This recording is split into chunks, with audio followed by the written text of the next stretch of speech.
there have been more additional new allegations levied against Shawn Puff Daddy P. Diddy Combs in that lawsuit that Lil Rod had filed. There's more allegations, there's more receipts, and this time it does mention Shawn Chapman Holly, who is a familiar player in this space. She's a lawyer who worked with Lindsay Lohan's mother to try and put her in a conservatorship.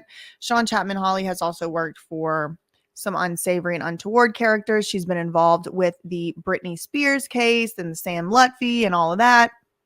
So it's been a lot going on. Okay, so look at this is new as well. And this is where Shawn Chapman Holly gets brought up.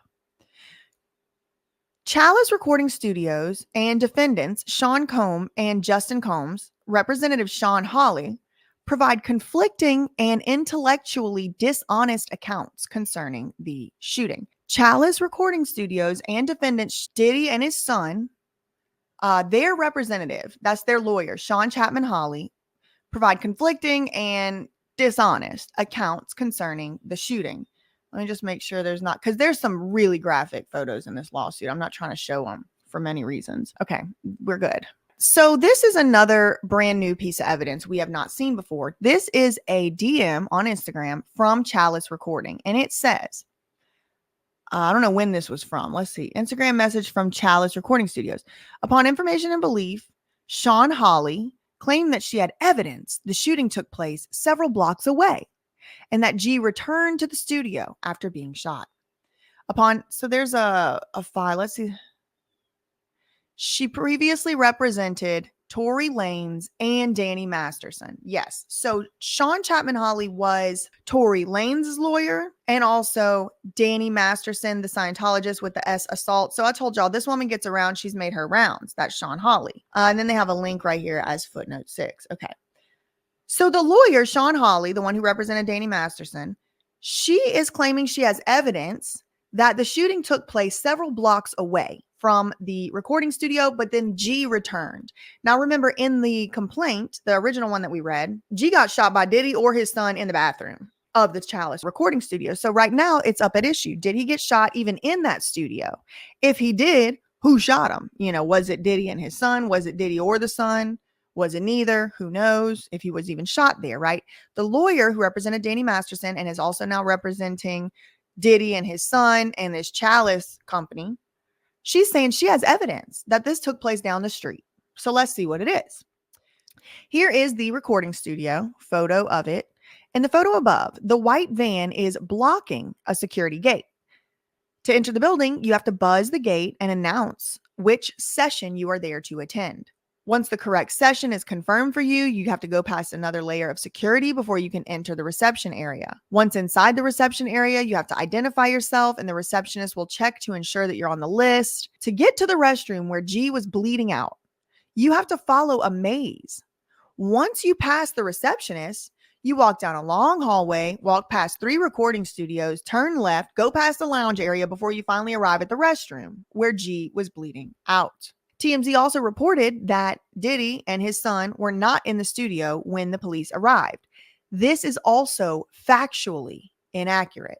Scrolling, here's more new information right here. Upon information and belief, after being shot in the torso and hip leg, the shooting victim was physically incapable of walking.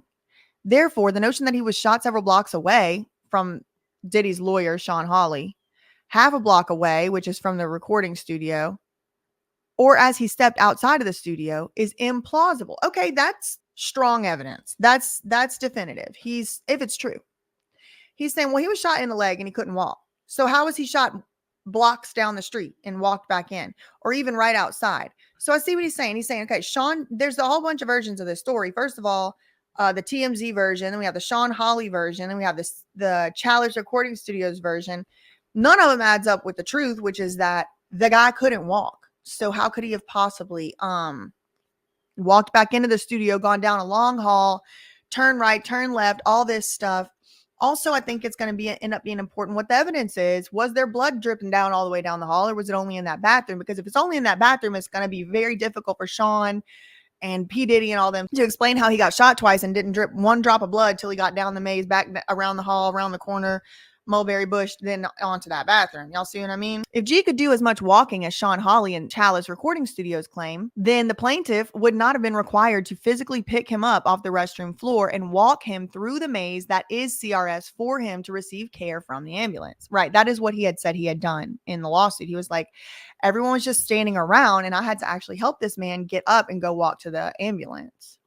As of the date of this filing, neither the LAPD or the fire department has released any official reports surrounding this incident.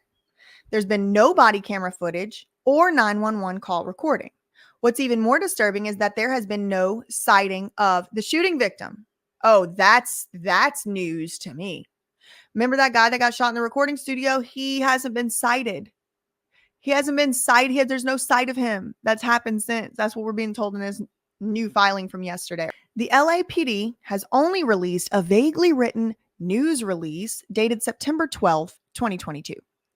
The unfortunate shooting of G, the unexplained disappearance of G, and the lack of disclosures by the LAPD and the LA Fire Department, the incoherent nature of Shawn Holley and Chalice Recording Studios' account of the shooting raises more questions than answers, point to foul play, and an apparent massive cover-up.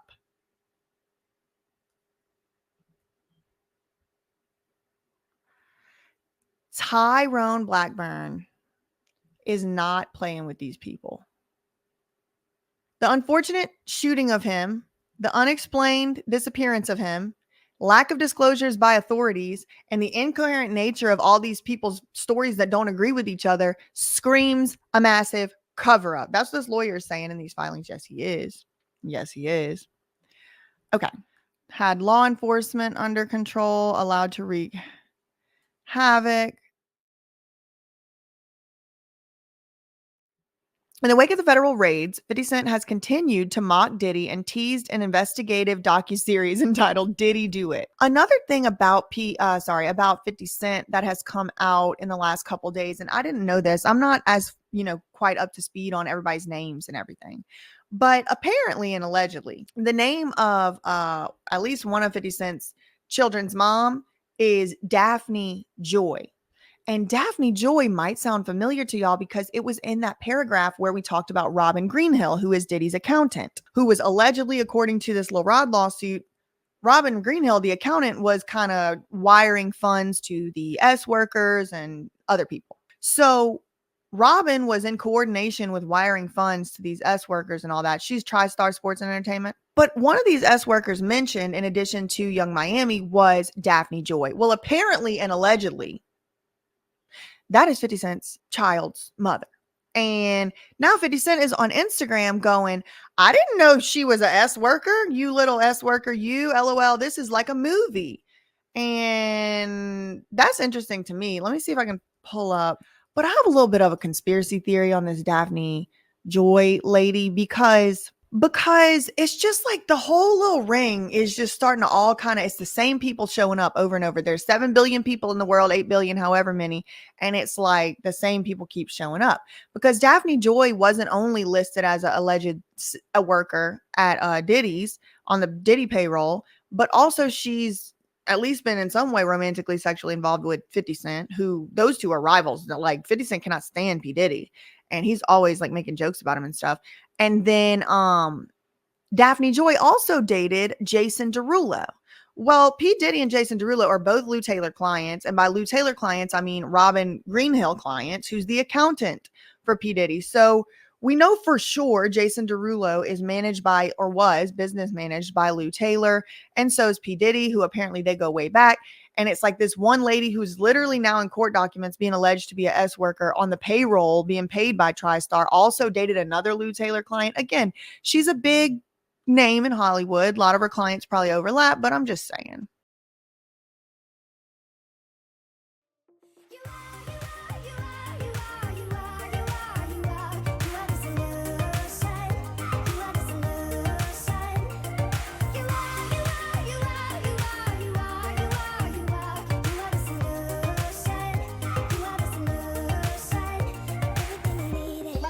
Something right now because I know you're watching. I will be saying everything you tried to do to me.